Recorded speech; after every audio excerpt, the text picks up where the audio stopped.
ეს არის ინგლისური ქორწილის ვლოგი და იძულებითი ვიდეო, რომელსაც ასეთი კომენტარი მოყვა. დილა დავიწყეთ სასტუმროში ძალიან მსუბუქი საუზმით.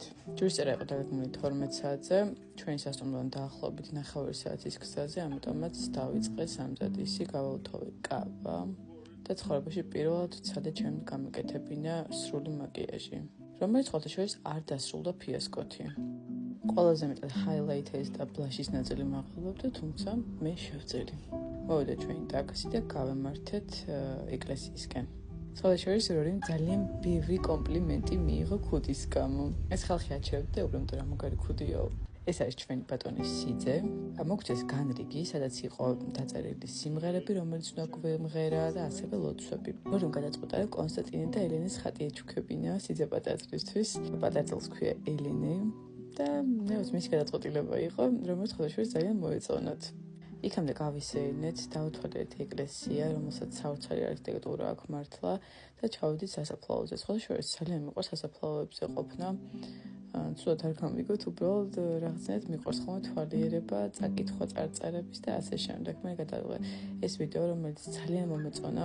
პირველად გაუვარდა რორის, რომ რაღაც მისი გადაღებული მომეწონა მართლა. ქარიც უწყობდა ამ ყველაფერს ხელს. რაღაცა პატარა არხი იყო გარშემო და აი ნახეთ როგორი არქიტექტურა აქვს ეკლესიას, ყველაფერი არის თევზის ელემენტებით.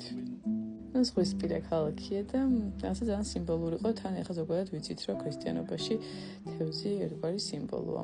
ყველაზე მეტად რაც მომწონს კათოლიკურ და ანგლიკანურ ეკლესიებში არის ვიტრაჟები და არის ორღანი. შემიძლია რომ ორღანს უსმინოთ დაუსრულებლად. შეიძლება გუნდი, მოვიდა მოძღვარი. სხვადასხვა ანგლიკანურ ეკლესიაში მინდა აღვნიშნო, რომ არ არის კანკელი, რომელიც მიჯნავს საკურთხევლსა და ეკლესიის სხვა ნაწილს. პატარძალი მოვიდა ზუსტად ჩემგან განსხვავებით, იმიტომ რომ ქორწილში ძალიან დამაგვიანდა. პირველი დაიძნენ გალობლები, შემდგომ უკვე მეჯვარეები და ბოლოს მამა და პატარძალი. მამა ძალიან ემოციური იყო და თავი ვერ შეიკავა ცრემლებისგან. ეს იყო უსაყვარლესი სცენა. და უკვე დაიწყო ჯვრისწერა. ძალიან მომეწონა ის ფაქტორი, რომ თვითონ სტუმრები მონაწილეობდნენ მთელ ამ პროცესიაში, გალობით, დაუშვათ ლოცვის ერთად წარმოთქმით და ასე შემდეგ. და ეს ყველაფერი კარგად იყო ორგანიზებული ამ პატარა ბროშურის გამო.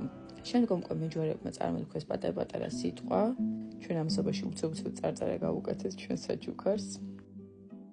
აქ მეც გავთამამდა ცოტა მეც მიმღერე, მიუხედავად იმისა, რომ წარმოდგენა არ მქონდა რა იყო მელოდია და ასე დაქორწინდნენ ჩვენი უსაყვარლესი ელენი და უილი.